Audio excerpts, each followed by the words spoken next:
ದಲ್ಲಿ ಪ್ರೀತಿಯ ಸಹೋದರ ಸಹೋದರಿಯರೇ, ನಿಮ್ಮಲ್ಲಿ ಎಷ್ಟು ಜನಕ್ಕೆ ಲವ್ ಸ್ಟೋರಿ ಇದೆ? ಲವ್ ಸ್ಟೋರಿ ಯಾರು ಇಲ್ವಾ? ಮುಗ್ದೋಗಿದೆ ಅಂತ ಹೇಳ್ತಾರೆ. ಪ್ರಿಯರೇ, ಇಂದು ಪ್ರಬೋಧನೆ ಪ್ರಾರಂಭಕ್ಕೆ ಮುಂಚೆ ನಿಮಗೊಂದು ಎಕ್ಸೈಸ್, ನಿಮ್ಮ ಮೊದಲ ಲವ್ ಸ್ಟೋರಿಯನ್ನು ನೆನಪಿಗೆ ತರಬೇಕು. ಅದು ಏನೇ ಆಗಲಿ ಯಾರು ಹೇಳಕೋಬೇಡಿ. ನಿಮ್ಮ ಜೀವನದಲ್ಲಿ ಯಾರನ್ನ ಅತಿ ಹೆಚ್ಚು ಪ್ರೀತಿಸುತ್ತಿಲ್ಲ? ನಾನು ಕೇಳೋ ಪ್ರಶ್ನೆಗೆ ನಿಮ್ಮಲ್ಲಿ ಆನ್ಸರ್ ನೀವೇ ಬರಬೇಕು, ನಿಮ್ಮ ಬಾಯಲ್ಲಿ ಅದು ಆಚೆ ಕೊಡ್ತಾರೆ. ನಿಮ್ಮ ಬದುಕಿನಲ್ಲಿ ಯಾರನ್ನ ನೀವು ಅತಿ ಹೆಚ್ಚು ಪ್ರೀತಿಸುತ್ತೀರ? ಯಾಕೆ ಈ ಪ್ರಶ್ನೆಯನ್ನ ಕೇಳ್ತಾ ಇದ್ದೇನೆ?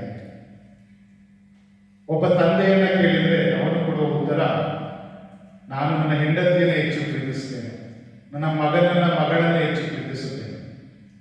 ಅದೇ ಹೆಂಡತಿಯನ್ನ ಕೇಳಿದ್ರೆ ನನ್ನ ಗಂಡನನ್ನ, ನನ್ನ ಕುಟುಂಬವನ್ನು, ನನ್ನ ಮಕ್ಕಳನ್ನು ಹೆಚ್ಚು ಪ್ರೀತಿಸುತ್ತೇನೆ. ಇನ್ನು ಮಕ್ಕಳನ್ನ ಕೇಳಿದ್ರೆ ನಾನು ನನ್ನ ತಂದೆಯನ್ನ ಹೆಚ್ಚು ಪ್ರೀತಿಸ್ತೇನೆ, ನನ್ನ ತಾಯಿಯನ್ನ ಹೆಚ್ಚು ಪ್ರೀತಿಸ್ತೇನೆ. ಹೌದಾ? ಇದು ಸಾಮಾನ್ಯವಾಗಿ ಕಾಮನ್ ಆನ್ಸರ್ ಇದೆ. ಆದರೆ ಇವತ್ತಿನ ಶುಭ ಸಂದೇಶದಲ್ಲಿ ಪ್ರಭು ಯೇಸು ಹೇಳ್ತಾ ಇದ್ದಾರೆ, ನನ್ನನ್ನು ಪ್ರೀತಿಸುವುದಕ್ಕಿಂತ ಹೆಚ್ಚಾಗಿ ತನ್ನ ತಂದೆಯನ್ನು, ತನ್ನ ತಾಯಿಯನ್ನ ಪ್ರೀತಿಸುವವನು ನನ್ನ ಶಿಷ್ಯನಾಗಲು ಯೋಗ್ಯನಲ್ಲ. ಇನ್ನು ಮುಂದುವರೆದು, ನನ್ನನ್ನು ಪ್ರೀತಿಸುವುದಕ್ಕಿಂತ ಹೆಚ್ಚಾಗಿ ತನ್ನ ಮಗಳನ್ನ ಪ್ರೀತಿಸುವವನು ನನ್ನ ಶಿಷ್ಯನಾಗಲು ಯೋಗ್ಯನಲ್ಲ. ಹಾಗಾದ್ರೆ ಈಗ ನಿಮ್ಮ ಆನ್ಸರ್, ಯಾರನ್ನೇ ಹೆಚ್ಚಾಗಿ ಪ್ರೀತಿಸ್ತಾರೆ? ಪ್ರಿಯ ಸಹೋದರ ಸಹೋದರರೇ, ಈ ವಾಕ್ಯದ ಅರ್ಥ ಏನು? ನಾವು ಅನೇಕ ಬಾರಿ ಹೇಳ್ತೇವೆ, ಈ ವಾಕ್ಯವನ್ನು ಓದಿದ್ರೆ ನೀವು ಕೇಳ್ಬೋದು, ಹಾಗಾದ್ರೆ ನಾನು ನನ್ನ ಹೆಂಡತಿಯನ್ನು ಹೆಚ್ಚಾಗಿ ಪ್ರೀತಿಸಬಾರ್ದು, ನನ್ನ ಮಕ್ಕಳನ್ನ ಹೆಚ್ಚಾಗಿ ಪ್ರೀತಿಸಬಾರ್ದು ಅನ್ನೋ ಪ್ರಶ್ನೆ ನಮ್ಮಲ್ಲಿ ಮೂಡುತ್ತದೆ. ಆದರೆ ಯೇಸು ಈ ವಾಕ್ಯದ ಮೂಲಕ ನಮಗೆ ತಿಳಿಸುತ್ತಿರುವ ಮೊದಲ ಸಂದೇಶ, ಪ್ರಿಯರೇ, let God be your first love, then your parents, then your children. ಮೊದಲು ದೇವರು ನಿಮ್ಮ ಮೊದಲ ಪ್ರೀತಿಯಾಗಲಿ. ಯಾವಾಗ ದೇವರು ನಿಮ್ಮ ಮೊದಲ ಪ್ರೀತಿಯಾಗುತ್ತಾರೋ ಆಗ ನಿಮ್ಮ ಬದುಕು ಪ್ರೀತಿಯ ಹೊಳೆಯಾಗುತ್ತದೆ. ಇದಕ್ಕೆ ನಾನು ಏನಕ್ಕೆ ಹೇಳ್ತಾ ಇದ್ದೀನಿ ಅಂತ ಹೇಳಿದ್ರೆ, ನಾವು ಯಾವಾಗ ದೇವರನ್ನ ಪ್ರೀತಿಸುವ ವ್ಯಕ್ತಿಗಳಾಗ್ತೇವೋ ಆಗ ಇನ್ನೂ ಹೆಚ್ಚಾಗಿ ನಮ್ಮ ಬೆಟರ್ ಆಗಿ ನನ್ನ ಹೆಂಡತಿಯನ್ನು ನಾನು ಪ್ರೀತಿಸ್ತೇನೆ. ನಾನು ಯಾವಾಗ ದೇವರನ್ನ ಪ್ರಪ್ರಥಮ ಸ್ಥಾನದಲ್ಲಿರ್ತೇನೋ ಆಗ ನನ್ನ ಮಕ್ಕಳನ್ನ ಇನ್ನೂ ಒಳ್ಳೆಯ ರೀತಿಯಲ್ಲಿ ನಾನು ನನ್ನ ಮಕ್ಕಳನ್ನ ಪ್ರೀತಿಸ್ತೇನೆ. ಆದ್ರಿಂದ ಪ್ರಿಯ ಸಹೋದರ ಸಹೋದರಿಯರೇ, ನಾವು ನೋಡೋಣ, ಯಾವ ವ್ಯಕ್ತಿ ದೇವರನ್ನ ಹೆಚ್ಚಾಗಿ ಪ್ರೀತಿಸ್ತಾನೋ ಅವನು ತನ್ನ ಹೆಂಡತಿಯನ್ನ ನೋಯಿಸೋದಿಲ್ಲ. ಯಾವ ವ್ಯಕ್ತಿ ತನ್ನ ಬದುಕಿನಲ್ಲಿ ದೇವರಿಗೆ ಮೊದಲ ಆದ್ಯತೆಯನ್ನು ಕೊಟ್ಟು ಹೆಚ್ಚು ದೇವರನ್ನ ಪ್ರೀತಿಸ್ತಾನೋ ಅವನು ತನ್ನ ಮಕ್ಕಳನ್ನ ನಾವು ದಾರಿ ತಪ್ಪುವಾಗಿ ಮಾಡೋದಿಲ್ಲ. ಅದೇ ರೀತಿ ಯಾರು ದೇವರನ್ನ ಹೆಚ್ಚಾಗಿ ಪ್ರೀತಿಸುತ್ತಾನೋ ಅವನು ತನ್ನ ನೆರೆಹೊರೆಯವರಿಗೆ ದ್ರೋಹ ಬಗೆಯುವುದಿಲ್ಲ. ಆದ್ರಿಂದಲೇ ಒಬ್ಬ ಲೇಖಕ ಹೇಳ್ತಾನೆ, when you love God the most, you become the better person. ನೀವು ಯಾವಾಗ ದೇವರನ್ನು ಅತಿ ಹೆಚ್ಚು ಪ್ರೀತಿಸೋದಕ್ಕೆ ಪ್ರಾರಂಭಿಸ್ತೇರೋ ಆಗ ನಿಮ್ಮ ಜೀವನದಲ್ಲಿ ನೀವು ಒಳ್ಳೆಯ ತಂದೆಯಾಗ್ತೀಯ, ಒಳ್ಳೆಯ ತಾಯಿ ಆಗ್ತೀಯ, ಒಬ್ಬ ಒಳ್ಳೆಯ ಮಗಳಾಗ್ತೀಯ, ಒಬ್ಬ ಒಳ್ಳೆಯ ಮಗನಾಗ್ತೀಯ. ಅದೇ ರೀತಿ ಸಮಾಜಕ್ಕೆ ಒಬ್ಬ ಒಳ್ಳೆಯ ಪ್ರಜೆಯಾಗ್ತೀಯ. ಯಾವಾಗ ನಾವು ನಮ್ಮ ತಂದೆ ಆಗಿರ್ಬೋದು, ತಾಯಿ ಆಗಿರ್ಬೋದು, ಇತರ ಲವರ್ಸ್ಗಳನ್ನು ನಾವು ಹೆಚ್ಚು ಪ್ರೀತಿಸೋದಕ್ಕೆ ಪ್ರಾರಂಭಿಸ್ತೇವೋ ಆಗ ನಮ್ಮಲ್ಲಿ ಸ್ವಾರ್ಥ ಪ್ರಾರಂಭವಾಗ್ತದೆ, ನಮ್ಮಲ್ಲಿ ಪೊಸೆಸಿವ್ನೆಸ್ ಪ್ರಾರಂಭವಾಗ್ತದೆ, ನಮ್ಮಲ್ಲಿ ಸ್ವಾರ್ಥ ಪ್ರಾರಂಭವಾಗ್ತದೆ. ಆದ್ದರಿಂದಲೇ ಪ್ರಭು ಯೇಸು ಹೇಳ್ತಾ ಇದ್ದಾರೆ, ಯಾರು ನನಗಿಂತಲೂ ಹೆಚ್ಚಾಗಿ ಬೇರೆಯವರನ್ನ ಪ್ರೀತಿಸ್ತೀರೋ ಅವರು ನನ್ನ ಶಿಷ್ಯರಾಗಲು ಸಾಧ್ಯವಿಲ್ಲ. ಆದ್ದರಿಂದ ಪ್ರಿಯ ಸಹೋದರ ಸಹೋದರರೇ, ಅನೇಕ ಉದಾಹರಣೆಗಳನ್ನು ಕೊಡಬಹುದು. ಯಾವಾಗ ನಾವು ದೇವರನ್ನ ಹೆಚ್ಚಾಗಿ ಪ್ರೀತಿಸೋದಕ್ಕೆ ಪ್ರಾರಂಭಿಸ್ತೇವೆ, ನನ್ನ ಗಂಡನಿಗಿಂತ ಹೆಚ್ಚಾಗಿ, ನನ್ನ ಹೆಂಡತಿಗಿಂತ ಹೆಚ್ಚಾಗಿ, ನನ್ನ ಮಗನಿಗಿಂತ ಹೆಚ್ಚಾಗಿ ನಾನು ಪ್ರೀತಿಸಲು ಪ್ರಾರಂಭಿಸಿದಾಗ ಏನಾಗ್ತದೆ? ಉದಾಹರಣೆ, ಅಬ್ರಹಾಮ 100ನೇ ವರ್ಷದಲ್ಲಿ ಬೇಕಾದ್ರೆ ಅವನಿಗೆ ಮಗು ಆಗ್ತದೆ. ಅಂದ್ರೆ ಮುಪ್ಪಿನಲ್ಲಿ ಯಾರೂ ಅನ್ಸಿರ್ಲಿಲ್ಲ, ಅವನು 100ನೇ ವರ್ಷದಲ್ಲಿ ಅವನಿಗೆ ಮಗು ಆಗ್ತದೆ ಅಂತ. ಮಗು ಆದ ಮೇಲೆ ಕೆಲವೇ ವರ್ಷಗಳಲ್ಲಿ ದೇವರು ಹೇಳಿದರೆ, ಅವನನ್ನು ನನಗೆ ಬಲಿ ಕೊಡು. ಅವನೇನ್ ಮಾಡ್ತಾನೆ? ಸುಮ್ಮನೆ ಆ ಮಗನನ್ನ ಕರ್ಕೊಂಡು ಹೋಗ್ತಾನೆ. ನೇನು ಬಲಿ ಕೊಡಬೇಕು ಅನ್ನೋ ಸಮಯದಲ್ಲಿ ದೇವರು ಹೇಳ್ತಾರೆ, ತಿಳಿಸು. ಅಂದ್ರೆ ಅಬ್ರಹಾಮ ಯಾರನ್ನ ಹೆಚ್ಚಾಗಿ ಪ್ರೀತಿಸಿದ? ದೇವರನ್ನ ಪ್ರೀತಿಸಿದ. ಸೊ ಅದರಿಂದಾಗಿ ಅವನಿಗೆ ದೇವರು ಆಶೀರ್ವಾದವನ್ನು ಕೊಟ್ಟರು. ಏನಂತ ಆಶೀರ್ವಾದ? ದೇವರು ಹೇಳ್ತಾರೆ, ನೀನು ನಿನ್ನ ವಿಶ್ವಾಸ ಇದು ಶ್ರೇಷ್ಠವಾದದ್ದು, ಆದ್ದರಿಂದ ಇನ್ನು ಮುಂದೆ ನೀನು ಎಷ್ಟೋ ಸಂತತಿಗಳಿಗೆ ಆಶೀರ್ವಾದವಾಗಿ ಪರಿಣಮಿಸ್ತೀಯ. ಅಂದ್ರೆ ಎಷ್ಟೋ ಆ ಕುಟುಂಬಗಳಿಗೆ ನೋಡಿ, ಅವನು ಹುಟ್ಟಿ ಎಷ್ಟೋ ವರ್ಷಗಳಾಗಿದೆ, 1000 ವರ್ಷಗಳಿಗಿಂತ ಹೆಚ್ಚಾಗಿದೆ. ಆದರೂ ಇವತ್ತು ಅಬ್ರಹಾಮ ಅಂತ ಹೇಳಿದ್ರೆ ನಮಗೆ ನೆನಪು ಬರೋದು ಅವನ ಮಾದರಿಯ ಜೀವನ, ವಿಶ್ವಾಸ. ದೇವರು ಅವನನ್ನು ಯಾವತ್ತೂ ಕೈ ಬಿಡಲಿಲ್ಲ. ಸೊ ಅದೇ ತರ ಪ್ರಿಯ ಸಹೋದರ ಸಹೋದರರೇ, ಇನ್ನೊಂದು ಉದಾಹರಣೆ ಮದರ್ ತೆರೆಸರವರು. ಮದರ್ ತೆರೆಸರವರು ತನ್ನ ಜೀವನದಲ್ಲಿ ಎಲ್ಲಕ್ಕಿಂತ ಹೆಚ್ಚಾಗಿ ಯೇಸುವನ್ನ ಪ್ರೀತಿಸಿದರು. ಅವರ ಯೇಸುವನ್ನು ಅಷ್ಟು ಪ್ರೀತಿಸಿದ್ದರಿಂದಲೇ ಕಷ್ಟದಲ್ಲಿರುವವರ ಸೇವೆಯನ್ನು ಮಾಡೋದಕ್ಕೆ ಸಿದ್ಧರಾದ. ಯಾರು ಈ ಸಮಾಜದಲ್ಲಿ ತಿರಸ್ಕರಿಸಲು, ನೀವು ನನಗೆ ಬೇಡ ಅಂತ ಹೇಳಿ ಎಷ್ಟೋ ಕುಟುಂಬಗಳು ಎಷ್ಟೋ ಜನರನ್ನ ಆಚೆ ಹಾಕಿದ್ರು, ಅಂಥವರಿಗೆ ತಾಯಿಯಾದರೂ ಮದರ್ ತೆರೆಸರು. ಅದಕ್ಕೆ ಕಾರಣ ಏನು? ಯೇಸುವನ್ನು ಅವರು ಹೆಚ್ಚಾಗಿ ಪ್ರೀತಿಸಿದ್ದರಿಂದ. ಇನ್ನು ನಮ್ಮ ಜೀವನದಲ್ಲೂ ಸಹ ನಾವು ನಮ್ಮ ಬದುಕಿನಲ್ಲಿ ಹೆಚ್ಚಾಗಿ ದೇವರನ್ನ ಪ್ರೀತಿಸಬೇಕು, ಹೆಚ್ಚಾಗಿ ಯೇಸುವನ್ನ ಪ್ರೀತಿಸಬೇಕು. ಅದರಿಂದಾಗಿ ನಾವೇನಾಗ್ತೇವೆ? ನಾನು ಹೇಳಿದ ಹಾಗೆ ಒಬ್ಬ ಒಳ್ಳೆಯ ತಂದೆ ಆಗ್ತೇನೆ. ನನ್ನ ಹೃದಯ ಯೇಸುವಿನ ಹೃದಯದಂತೆ ಆಗ್ತದೆ. ಯೇಸುವಿನ ಹೃದಯ ಹೇಗಿತ್ತು? ಸದಾ ಪ್ರೀತಿಯಿಂದ ತುಂಬಿತ್ತು. ಸದಾ ಎಲ್ಲರನ್ನ ಒಳಿತನ್ನ ಬಯಸುವ ಹೃದಯ ಯೇಸುವಿನದಾಗಿತ್ತು. ಸದಾ ಸತ್ಕಾರ್ಯಗಳನ್ನ ಮಾಡುವ ಹೃದಯ ಯೇಸುವಿನದಾಗಿತ್ತು. ಅದೇ ರೀತಿ ನಾವು ಯಾವಾಗ ಯೇಸುವನ್ನ ನಮ್ಮ ಜೀವನದಲ್ಲಿ ಫಸ್ಟ್ ಪ್ರಯಾರಿಟಿ ಆಗಿರ್ತೇವೋ, ಮೊದಲ ಸ್ಥಾನವನ್ನು ಯೇಸುವಿಗೆ ಕೊಡ್ತೇವೋ, ಎಲ್ಲವನ್ನ ನಾವು ನೆಕ್ಸ್ಟ್ ಮಾಡ್ತೇವೋ. ಯೇಸು ಹೇಳೋದಿಲ್ಲ ನಿನ್ನ ಮಕ್ಕಳನ್ನ ಪ್ರೀತಿಸಬೇಡ ಅಂತ ಹೇಳೋದಿಲ್ಲ, ನಿನ್ನ ತಂದೆಯನ್ನ ನಿನ್ನ ತಾಯಿಯನ್ನ ಪ್ರೀತಿಸಬೇಡ ಅಂತ ಹೇಳೋದಿಲ್ಲ, ನಿನ್ನ ಹೆಂಡತಿಯನ್ನ ಪ್ರೀತಿಸಬೇಡ ಅಂತ ಹೇಳೋದಿಲ್ಲ. ಯೇಸು ಹೇಳ್ತಿರೋದು ಅವರಿಗಿಂತ ಹೆಚ್ಚಾಗಿ ನನ್ನನ್ನು ಪ್ರೀತಿಸಿ. ನನ್ನನ್ನು ಪ್ರೀತಿಸಿದಾಗ ನೀನು ಅವರನ್ನ ಒಳ್ಳೆಯ, ಇನ್ನೂ ಬೆಟರ್ ಆಗಿ ಪ್ರೀತಿಸಲು ಸಾಧ್ಯವಾಗುತ್ತದೆ. ಆದ್ದರಿಂದ ಇಂದಿನಿಂದ ನಮ್ಮ ಮೊದಲ ಪ್ರೀತಿ ಯಾರಾಗಿರಬೇಕು? ನನ್ನ ಲವರ್ ಆಗಿರ್ಬಾರ್ದು, ನನ್ನ ಗಡ್ಡ ಆಗಿರ್ಬಾರ್ದು. ಮೊದಲ ಪ್ರೀತಿ ಯಾರಾಗಿರ್ಬೇಕು? ದೇವರಾಗಿರ್ಬೇಕು. ದೇವರು ನಮ್ಮಲ್ಲಿ ನಾನು ಮೊದಲ ಪ್ರೀತಿ ಆದಾಗ ಎಲ್ಲವೂ ನನ್ನಲ್ಲಿ ಇನ್ನೂ ಒಳ್ಳೆಯದಾಗಿ ನಾವು ಮಾಡಲು ಸಾಧ್ಯ.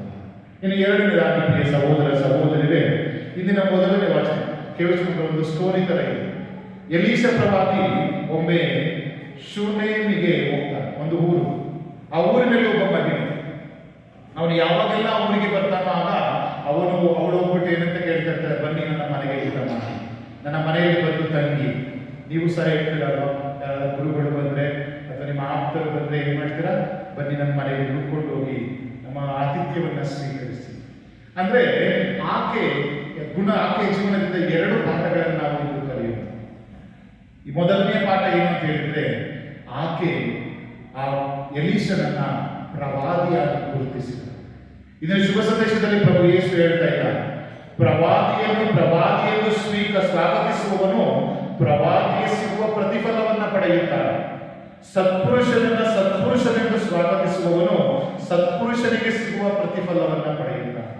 ಅಂದ್ರೆ ಈ ವಾಕ್ಯದ ಅರ್ಥ, ಎಲ್ಲರಲ್ಲೂ ಒಳಿತನ್ನ ಹುಡುಕುವ ವ್ಯಕ್ತಿ ನಾವು, ಎಲ್ಲರಲ್ಲೂ ನಾವು ಪಾಸಿಟಿವ್ ಅನ್ನ ನೋಡುವ ವ್ಯಕ್ತಿ ಆಗಲಿ, ನೆಗೆಟಿವ್ ಅನ್ನ ನೋಡುವ ವ್ಯಕ್ತಿ ಆಗಲ್ಲ.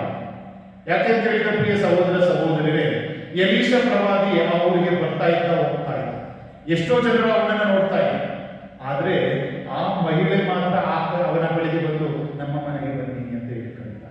ಅಂದ್ರೆ ಮುಂದುವರೆದು ಅವರು ಹೇಳ್ತಾ ಇದ್ದಾರೆ, ಆ ವ್ಯಕ್ತಿ ಒಬ್ಬ ಸಂತನು ಮತ್ತು ದೈವ ಪುರುಷನು ಆಗಿದ್ದಾನೆ. ಅಂದ್ರೆ ಆ ಎಲೀಷನಲ್ಲಿ ಆ ಮಹಿಳೆ ದೈವಾಂಶವನ್ನು ಹುಡುಕಿದ್ರು.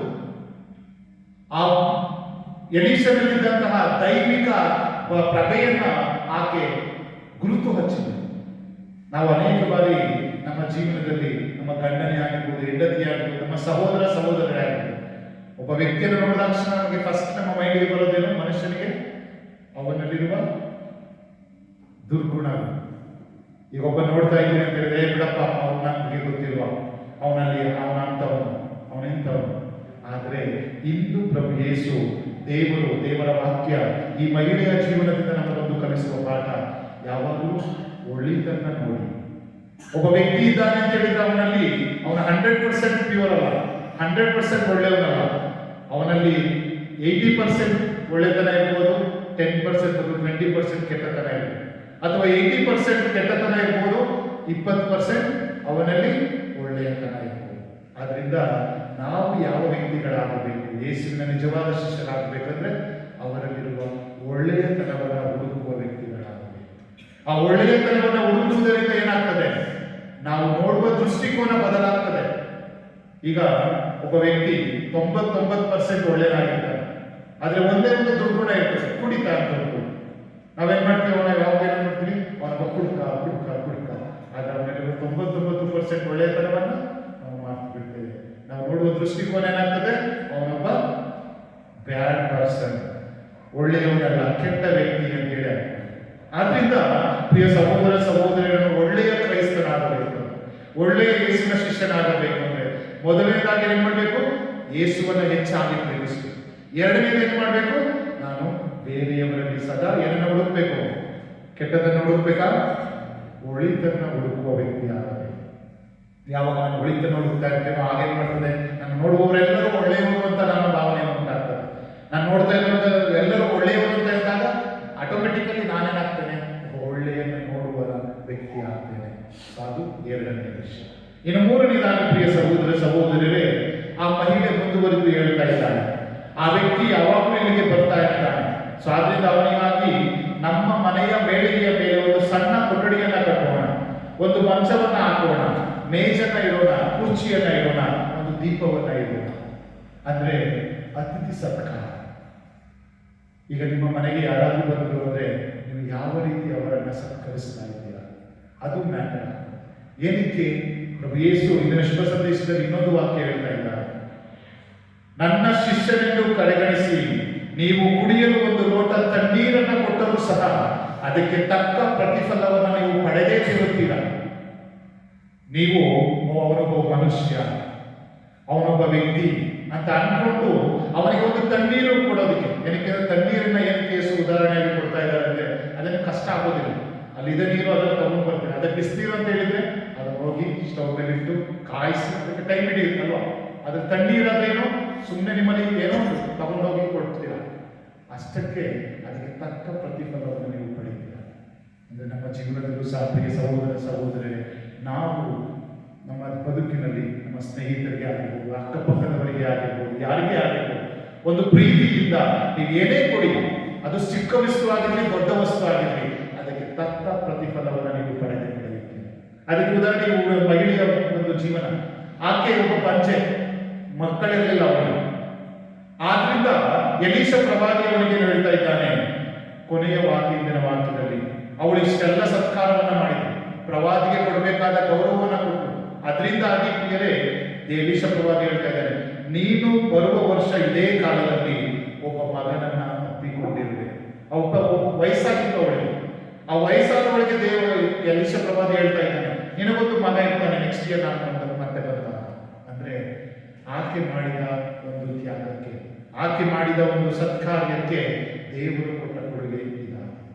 ಆದ್ದರಿಂದ ಸಹೋದರ ಸಹೋದರರೇ, ನಾವು ಉದಾರತನದಿಂದ ಕೊಡುವುದನ್ನು ಕಲಿಯಬೇಕು ನಮ್ಮ ಮಕ್ಕಳಿಗೆ, ಅಥವಾ ನಮ್ಮ ಮಕ್ಕಳಿಗೆ ನಾವು ಕಲಿಸಬೇಕು. ಯಾಕೆಂತೇಳಿದ್ರೆ ಪ್ರಿಯರಿಂದ ಸಮಾಜದಲ್ಲಿ ಸ್ವಾರ್ಥ ಹೆಚ್ಚಾಗ್ತಾ ಇದೆ. ಸ್ವಾರ್ಥದಿಂದಾಗಿ ಏನಾಗ್ತದೆ, ಕೊಡುವ ಮನಸ್ಸು ಕಡಿಮೆ ಆಗ್ತಾ ಇದೆ. ಸೊ ಆದ್ರಿಂದ ನಾವು ಯಾವಾಗಲೂ ನೀವು ಎಲ್ಲವನ್ನೂ ಕೊಡಿ ಅಂತ ದೇವರು ಹೇಳೋದಿಲ್ಲ. ನಿಮಗೆ ದೇವರು ಕೊಟ್ಟಿದ್ದರಲ್ಲಿ ಉಳಿದುದರಲ್ಲಿ ನೀವು ದೇವರ ಇತರರೊಂದಿಗೆ ಹಂಚಿಕೊಳ್ಳಿ, ಅದು ಉದಾರತೆಯ ಸಂಕೇತ. ಈ ಮಹಿಳೆ ಅದರ ಒಂದು ಪ್ರತಿಬಿಂಬ. ಸೊ ಆದ್ದರಿಂದ ಸಹೋದರ ಸಹೋದರೇ, ನೀನು ಒಳ್ಳೆಯ ಕ್ರೈಸ್ತನಾಗಬೇಕಾ, ಒಳ್ಳೆಯ ಶಿಷ್ಯನಾಗಬೇಕಾ, ಮೂರನೆಯ ಅಂಶ ಏನು, ನೀವು ಅತಿಥಿ ಸತ್ಕಾರವನ್ನು ಮಾಡಿ, ಒಳ್ಳೆಯ ರೀತಿಯಲ್ಲಿ ಒಳ್ಳೆಯ ಮನಸ್ಸಿನಿಂದ ಕೊಡುವ ವ್ಯಕ್ತಿಗಳು ನೀವಾಗಿ.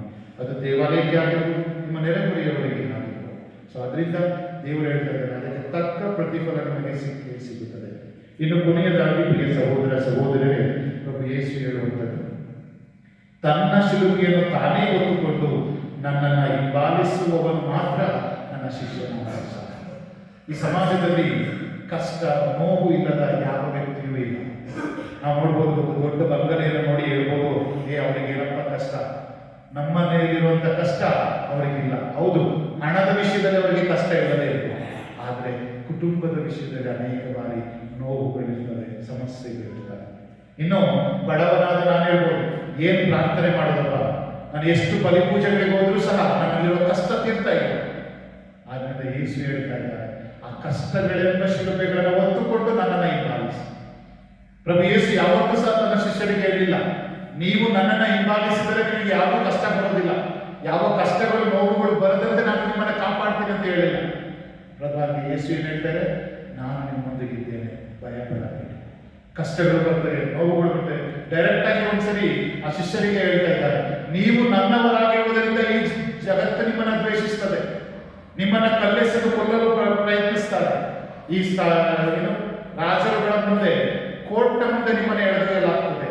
ಪ್ರಭು ಯೇಸು ಹೇಳುವಂತವ ಅಂದ್ರೆ ಕಷ್ಟಗಳು ತಪ್ಪಿದ್ದಲ್ಲ. ಮನುಷ್ಯನಾದ ಪ್ರತಿಯೊಬ್ಬರಿಗೂ ಕಷ್ಟಗಳು, ನೋವುಗಳು ಬಂದೇ ಇರುತ್ತದೆ. ಆದರೆ ಅವುಗಳನ್ನು ಒತ್ತುಕೊಂಡು, ಅವುಗಳನ್ನು ಸ್ವೀಕರಿಸಿ ನೀನು ಯೇಸುವನ್ನ ಯಾವ ರೀತಿ ಹಿಂಬಾಲಿಸುತ್ತೀಯ, ಅದು ಮುಖ್ಯ.